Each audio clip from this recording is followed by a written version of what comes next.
जय श्री राम दोस्तों, स्वागत है आपका एचएसवी क्लासेज में। आज का हमारा टॉपिक है पेप्टिक कल्चर। ये बीएससी नर्सिंग सेकंड ईयर का टॉपिक है, बहुत इंपॉर्टेंट टॉपिक है और मेडिकल सर्जिकल नर्सिंग का टॉपिक है।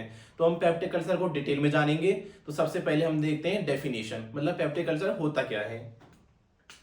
पेप्टिक अल्सर की definition, peptic ulcer is defined as the sore that develops on the lining of the stomach. क्या होता है इसके अंदर, जो स्टोमक होता है उसके अंदर क्या हो जाती है, लाइनिंग हो जाती है, मतलब छाले हो जाते हैं उसके अंदर। और ये ईसोफेगस एंड ड्यूडेनम तीन जगह होते हैं। पहला है स्टोमक, दूसरा है ईसोफेगस, जो ईसोफेगस जो ट्यूब होती है ना उसके अंदर हो जाते हैं, और तीसरा है ड्यूडेनम। ड्यूडेनम क्या होता है, जो अपर सेक्शन होता है ना, स्मॉल इंटेस्टाइन का पार्ट है, ये अपर सेक्शन का पार्ट है ये।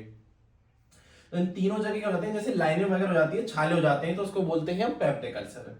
अब हम पेप्टिक अल्सर के टाइप्स के बारे में जानते हैं। थ्री टाइप्स के पेप्टिक अल्सर होते हैं। पहला है गैस्ट्रिक अल्सर, दूसरा है ईसोफेजियल अल्सर, तीसरा है ड्यूडेनम। गैस्ट्रिक अल्सर क्या होते हैं, जो स्टोमक होता है उसके अंदर होते हैं गैस्ट्रिक अल्सर। दूसरा है ईसोफेजियल अल्सर, जो ईसोफेजियल जो ट्यूब होती है, जो खाना लेके आती है, ईसोफेजियल ट्यूब होती है, उसके अंदर क्या हो जाते हैं, छाले हो जाते हैं। तीसरा है ड्यूडेनम, ये upper section on the small intestine, जो स्मॉल इंटेस्टाइन का अपर सेक्शन का पार्ट है, इसके अंदर छाले जाते हैं। ये थ्री टाइप्स है इसके। अब हम इसके कॉजेज और रिस्क फैक्टर्स के बारे में जानेंगे। रिस्क फैक्टर एंड कॉजेज क्या होते हैं, जैसे एज बढ़ती है, जैसे ये पेप्टिक अल्सर होने के चांस होते हैं। और जैसे स्ट्रेस वगैरह, जैसे ज्यादा स्ट्रेस लेते हैं तो ये हो सकते हैं। जैसे एनएसआईडी ड्रग्स वगैरह, एनएसआईडी ड्रग्स वगैरह यूज करते हैं, जैसे कि नेफ्रोक्सिन वगैरह, एस्पिरिन वगैरह, नेफ्रोक्सिन, एस्पिरिन, एनएसआईडी ड्रग्स यूज करते हैं, तो ये पेप्टिक अल्सर हो सकते हैं। और स्मोकिंग वगैरह, जो रेगुलर जो स्मोकिंग वगैरह रेगुलर स्मोकिंग करते हैं तो ये हो सकते हैं। तीसरा है हैवी मील्स, मतलब जो बाहर का फास्ट फूड वगैरह खाते हैं, ज्यादा जैसे फास्ट फूड खाने से हो सकते हैं ये। और हेलिकोबैक्टर पाइलोरी, जो एक बैक्टीरिया होता है उसकी वजह से भी होता है ये। और रेगुलरली ड्रिंकिंग एल्कोहल, जो ड्रिंकिंग एल्कोहल रेगुलर यूज करते हैं तो पेप्टिक अल्सर होते हैं। और जैसे फैमिली हिस्ट्री ऑफ अल्सर, जैसे फैमिली हिस्ट्री में किसी को हुए हो तो ये हो सकते हैं। और जेनेटिक फैक्टर्स की वजह से होता है। अब हम इसके साइन एंड सिम्टम्स के बारे में जानेंगे, मतलब क्या क्या इसके साइन सिम्टम्स हो रहे हैं। जैसे पेप्टिक अल्सर हुआ है तो कैसे, मतलब जैसे वेट लॉस होगा इसमें, जैसे प्रॉपर वेट, पेप्टिक अल्सर हो जाएगा तो वेट लॉस होता जाएगा। और फैटिग्यू, मतलब थकान लगेगा, मतलब पूरे बॉडी में थकान होगी। और तीसरा है वॉमिटिंग, मतलब बार बार वॉमिटिंग आएगी। और चौथा है नोजिया, मतलब जी मचलाएगा मतलब। और पांचवा है चेस्ट पेन, मतलब चेस्ट में क्या होगा, पेन होगा, मतलब हेवी लगेगा, चेस्ट में पेन होगा।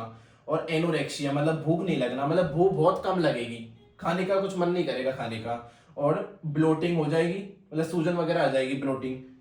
डिस्फेजिया, मतलब जैसे निकलने में कठिनाई होगी, जैसे ईसोफेजियल जो अल्सर होती है, ईसोफेजियल ट्यूब के अंदर होते हैं तो उसकी वजह से निकलने में तो कठिनाई होगी। और पेन होगा, जैसे itching, burning and cramp like pain. तो दोस्तों समझ में आया आपको पेप्टिक अल्सर। अब हम पेप्टिक अल्सर के डायग्नोसिस के बारे में जानेंगे, मतलब कैसे कैसे चेक कर सकते हैं हम पेप्टिक अल्सर को।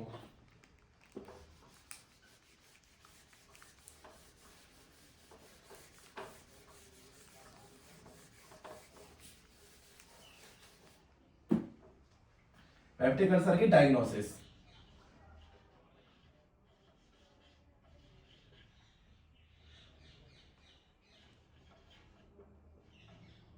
हम डायग्नोसिस कैसे करेंगे पेप्टिक अल्सर को। सबसे पहले हम हिस्ट्री कलेक्शन करेंगे, इसके अंदर क्या करेंगे, हिस्ट्री कलेक्शन।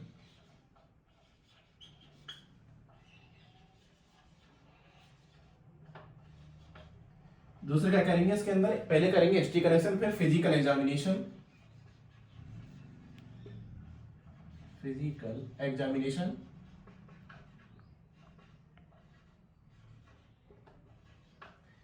तीसरा हम करेंगे ब्लड टेस्ट।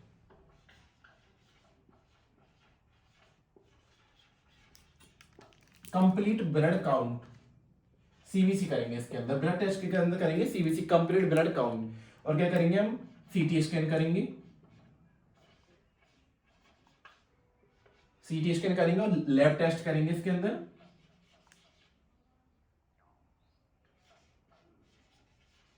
लैब टेस्ट के अंदर हम देखेंगे इसके अंदर एचसीएल लेवल क्या है और जो इसका एसिडिक लेवल क्या है, HCL level and acidic level क्या है उसका, वो चेक करेंगे हम लैब टेस्ट के अंदर। और लास्ट हम करेंगे इसकी करेंगे एंडोस्कोपी करेंगे।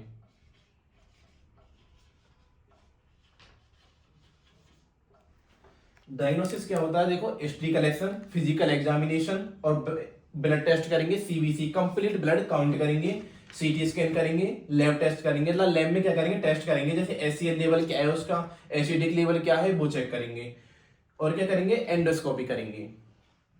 तो आपको समझ में आया डायग्नोसिस। अब हम देखेंगे इसके मेडिकल मैनेजमेंट क्या होते हैं।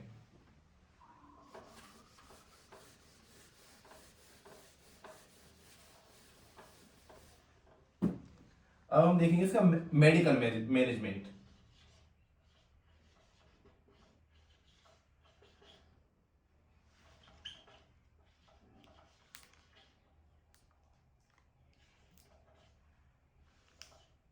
मतलब कैसे कैसे हम इसको मैनेजमेंट कर सकते हैं। सबसे पहले हम करेंगे एंटीबायोटिक्स वगैरह देंगे, मतलब कौन कौन सी मेडिसिन वगैरह देंगे, एंटीबायोटिक्स,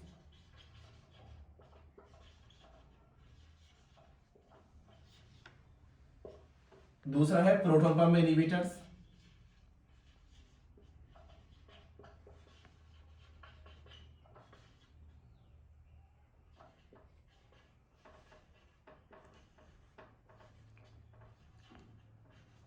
मतलब मेडिकेशन देंगे, एंटीबायोटिक्स हो गई, प्रोटॉन पंप इनहिबिटर्स हो गए, एंटासिड्स वगैरह हो गई।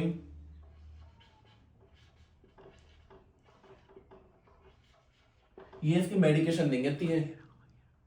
अब हम इसके देखेंगे मेडिकल प्रोसीजर क्या होते हैं। Medical procedure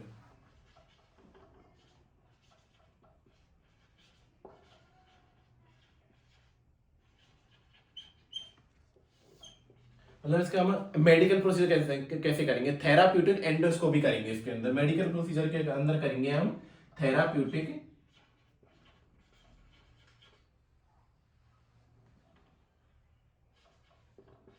endoscopy.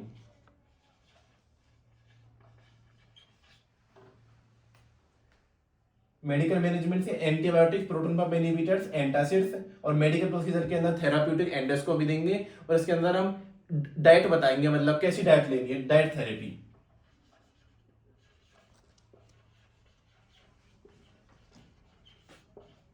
मतलब हाई प्रोटीन डाइट देनी है उसको।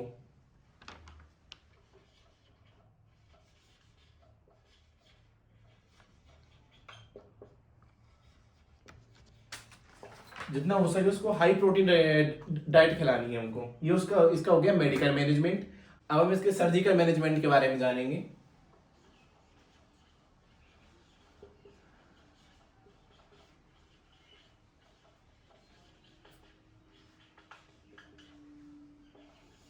सर्जिकल मैनेजमेंट क्या होता है, सर्जिकल मैनेजमेंट में एक ही प्रोसीजर करते हैं, लेप्रोटॉमी।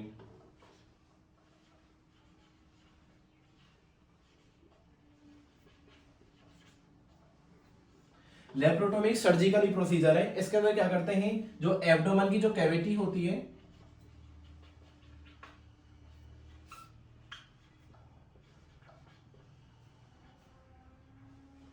उसमें क्या लगा, एब्डोमेन की जो कैविटी में इंसिजन लगाते हैं, कट लगाते हैं, कट लगाते हैं, मतलब अंदर के जो ऑर्गन्स हैं उनको देख सकें। क्यों, मतलब डायग्नोसिस ट्रीटमेंट के लिए, डायग्नोसिस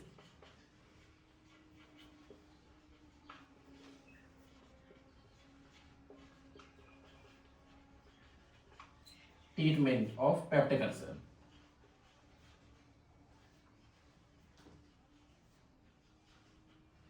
ये उसका हो गया सर्जिकल मैनेजमेंट। तो दोस्तों कैसा लगा आपको आज का वीडियो। आप इतना भी मैंने एग्जाम में लिख दोगे तो आपको अच्छे नंबर मिल जाएंगे। और आप कमेंट करके बताएं हम अगला टॉपिक किस वीडियो पे बनाएं। लाइक एंड सब्सक्राइब करना ना भूलें एचएसवी क्लासेज को। Thank you.